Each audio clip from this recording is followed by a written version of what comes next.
Dorothy Must Die, Chapter 17. After my training session with Knox, it was a relief to see Gert.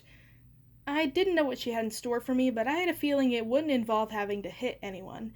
Despite the whole almost drowning me on purpose incident and her being up in my brain all the time, she had not told the others that I had no intention of killing Dorothy. I was still confused about what it meant to be a witch, a wicked witch for that matter, but somehow she seemed less wicked than the rest.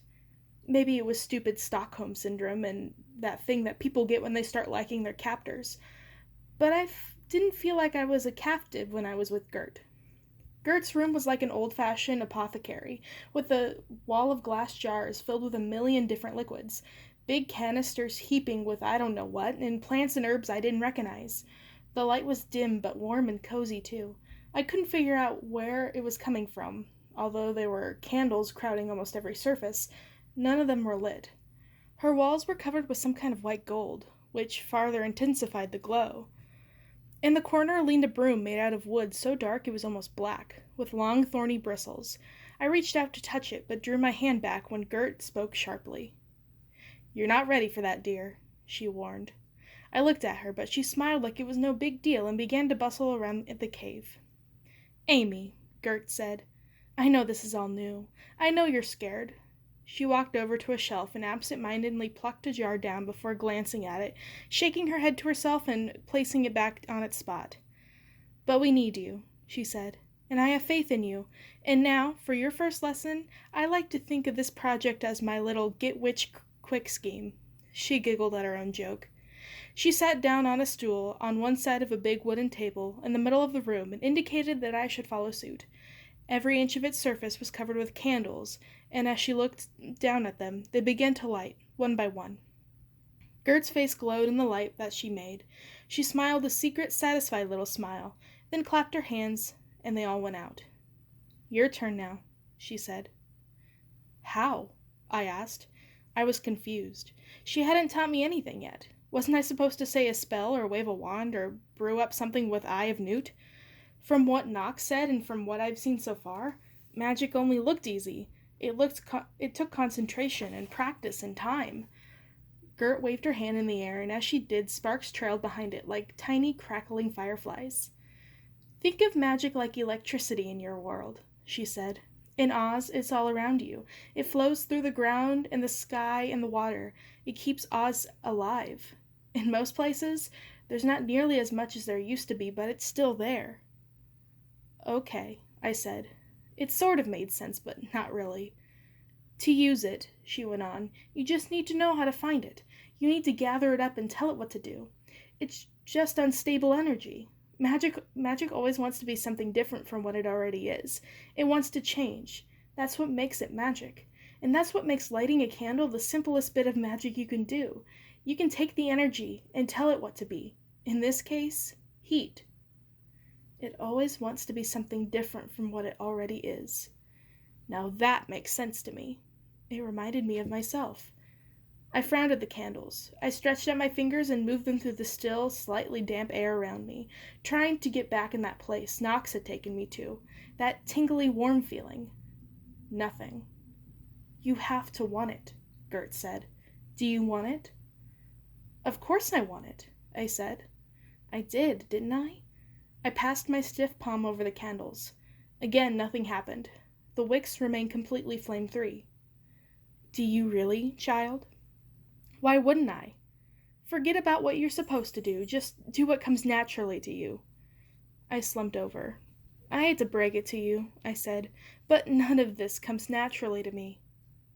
"Amy," she said, "it will. Soon. What you did in that cell with Mombi, part of that was the knife, yes, but an even bigger part of it was coming from you. You have the talent. Once you learn how to harness it properly, you'll be unstoppable." I couldn't help but remember the fact that I had hurt someone, or something. He deserved it, but still, it felt so easy in the moment, maybe too easy. I remembered what Knox had told me about how dangerous magic was, about how it corrupted people from my world, how they wanted more and more. It was magic that had made Dorothy who she was now. What would it do to me? What if in training to fight Dorothy I became like her? "You're not Dorothy, dear," Gert said. I felt myself shiver involuntarily. She must have overheard my thoughts. Don't worry, I'll make sure you never become her. I wondered if Gert was making this promise just to stop me from worrying, or if it was a promise she could keep. Which leads us to a very important question. She paused and looked me up and down appraisingly. Who are you? She finally asked. I pulled back, surprised at the question. What? If you're not Dorothy, then who are you? I didn't know how to respond. I said, I'm Amy? I bet there are a million Amys from where you're from, dear. Amy is what you are called. Gert laughed wittingly. One thing you have to understand, she said, is that all magic users have their own specialties. We each have our own affinities for certain kinds of magic. It has to do with your personality. Once you understand what kind of magic you're best suited for, it will be easier. But before you can do that, you need to know who you are, the essence of what makes you, you. So, who are you? I thought about it. Before I'd gotten to Oz, I would have been able to answer the question more easily, I think. But also I think I might have answered it wrong. Now I didn't know where to begin. Was I the Amy Gum I've always been, who took care of my mother even though I sometimes hated every vomity, thankless moment of it? Who got by in school, not even breaching the surface of all the potential that Dr. Scranton said I had? Was I Salvation Amy, the girl who always took the bait when Madison Pendleton pushed me too far? The girl who couldn't keep her mouth shut literally when her life depended on it? The girl whose future looked so as bleak as the Kansas sky she stared at every night through her tiny circular trailer window? Or was I someone more extreme, someone I never imagined? A killer, a warrior, a girl who could stab someone in the face and know that she was doing the right thing? A girl who had strength she never knew about? Who am I supposed to be? I asked. It's not a matter of who you're supposed to be. The truth is, I already know exactly who you are. But by telling you, that won't do you any good. You have to be the one to figure it out. Here, try again. Light the candles. I focused in on myself. I imagined the candles flickering and then lighting up. But still nothing happened. Gert's face didn't betray any expression. I searched it for disappointment, but I couldn't find any at all. She just clapped her hands together and smiled. I think that's enough for today, she said. You'll meet with Glamora next. Now that should be interesting. I shrugged and stood up. As I got to the doorway, though, I turned back around to face Gert one more time. What about you? The question that had been bouncing around in my mind came tumbling out just like that. Are you really a wicked witch? I asked. You said you were, but you don't seem wicked to me. Gert's smile faded. That's a complicated question, she replied shortly, averting her eyes. I think I can handle complicated at this point, I said. She just sighed. They used to call me the Good Witch of the North, she said, but that was a long time ago. What happened to you? What makes a good witch turn wicked? And if she couldn't stop herself from wickedness, how could she stop me from following Dorothy's path? I knew Dorothy when she was young, when she first came to here, when all she talked about was home, but I saw something else in her even then. She wasn't honest with herself, about what she wanted.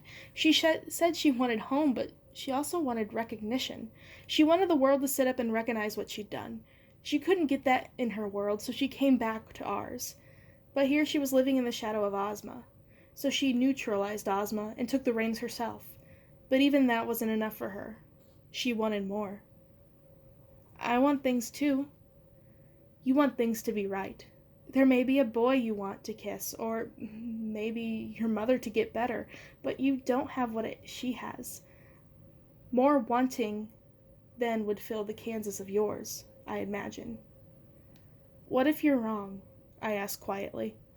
I'm not wrong. Gert's voice was firm, unwavering. Now go. You need to get all the rest you can before meeting with Glamora tomorrow. Was Gert still good? I wondered. And if not, why? Her mouth formed a thin, firm line that said she would not be answering anything else, at least not today. I found myself turning and leaving the room, and not of my own violation. Gert's invisible hand gave me a push. Back in my own quarters, I was more tired than I should have been. Somehow, I was even more exhausted than I had been after the morning's training session with Knox.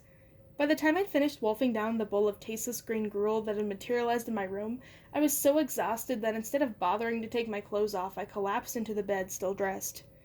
My bed was barely a bed at all. It was just a bunch of pillows and sheets piled into a sunken pit in the middle of my room. But I'd already discovered it was more comfortable than any mattress I'd ever slept on. Sinking into it felt like sinking into a dream. Despite how tired I was, and despite how good it felt to finally get to lay down, I heard Gert's thoughts echoing in my head as I tried to settle into sleep. Who are you? I should have had an answer to that. Everyone should have an answer to that. But I didn't. My first lesson with Glamora was something completely different. When I stepped into her room the next morning, she looked up from behind a jewel-encrusted vanity that was unlike anything else in the caves. Actually, Glamora's entire quarters were nothing else in the caves. It was pretty easy to forget we were underground at all. There were rugs hanging from the walls of the cave in rich purples and reds, and carpeting the floor. Her bed was heaped with white fur, and there was a whole wall covered with mirrored closets so stuffed with dresses that the doors were all standing half open. One just contained jewelry, necklaces and rings and earrings spilling out on the floor. She stood from her vanity and moved to a tufted couch with a mirrored table before it. She stared at it, and a tea set appeared. She beckoned me to sit. What are we doing? We're having tea. As I sat down, a tiered tray of pastries poofed into existence right next to the tea set. The tray was laden with inside-out sandwiches and square donuts and little scones with what looked like gold leaf chips. My mouth watered. After practically starving in Dorothy's dungeons, the idea of eating something that didn't taste like sulfur weakened my curiosity. Why not just sit and eat with the crazy purple witch? But was she trying to get to know me? Was this some kind of supernatural test I wasn't even aware of yet? Would we read the tea leaves when we finished the tea? I was so hungry that I reached out for a tiny cookie that looked like a little pane of stained glass. Glamora slapped my hand away. Wait till the hostess pours before you touch anything, she ordered. You'll need to be careful of even the smallest of gestures when you begin your mission. Everything you will be watched. You'll need to get close to Dorothy, and Dorothy is smarter than she looks. Everything could give you away. She finally gestured for me to eat, and I took a bite of one of the gorgeous petite fours. The flavors changed magically in my mouth, from layer cake to chocolate sorbet to some kind of banana pudding.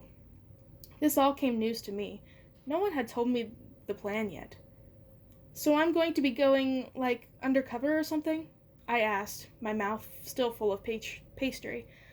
Glamora looked at me disapprovingly and didn't answer my question. Don't talk with your mouth full. Now pour me a cup of tea. We spent the next few hours reviewing manners, certainly something I had zero experience with back home. How to walk, how to speak, how to serve. She taught me how to curtsy and even how to look at Dorothy.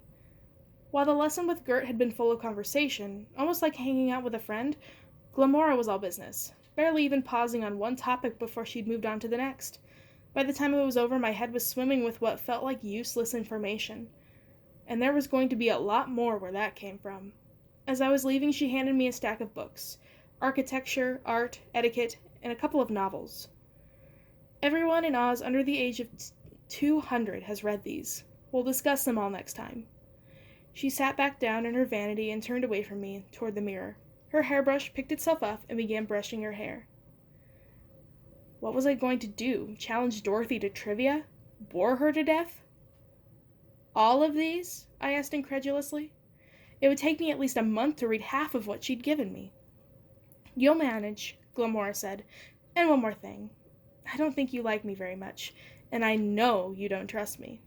That's a good thing. You shouldn't trust me. But you shouldn't trust anyone else here either. Every smile, every kind word, every cookie, it's all done with one goal.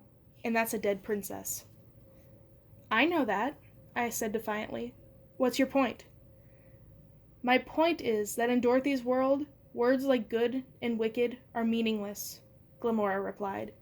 As she ran her brush through her hair, it began to deepen in color from fiery red to a deep rich auburn. She smiled sweetly as she spoke, like she was trying to do me a favor. I knew what she was doing. She was trying to shake my faith in Gert. But why?